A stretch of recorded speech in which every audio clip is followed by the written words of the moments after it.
حضرت کعب بن عجرہ رضی اللہ عنہ سے مروی ہے کہ نبی صلی اللہ علیہ وسلم نے جب کعب رضی اللہ عنہ کو نہ پایا تو اس کے متعلق پوچھا۔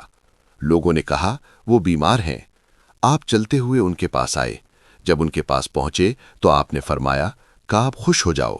ان کی والدہ نے کہا، کعب تمہیں جنت مبارک ہو۔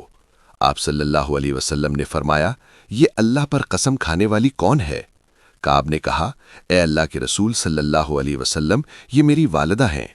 آپ صلی اللہ علیہ وسلم نے فرمایا، کعب تمہیں کیا معلوم کہ شاید کبھی کعب نے بے فائدہ یعنی فضول گفتگو کی ہو یا جو چیز اس کی ضرورت کی نہ تھی اسے روکا ہو۔ حضرت عبداللہ بن عامر رضی اللہ عنہ سے مروی ہیں، انہوں نے کہا کہ رسول اللہ صلی اللہ علیہ وسلم ہمارے گھر آئے۔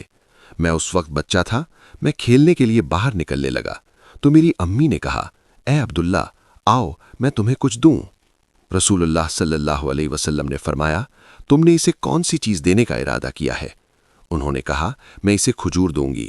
رسول اللہ صلی اللہ علیہ وسلم نے فرمایا، اگر تم اسے کوئی چیز نہ دیتی تو تم پر ایک جھوٹ لکھ دیا جاتا۔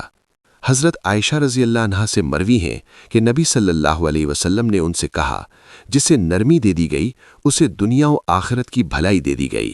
صلہ رحمی، اچھا اخلاق اور اچھا پڑوسی بننا گھروں کو آباد کرتا ہے اور عمروں میں اضافہ کرتا ہے۔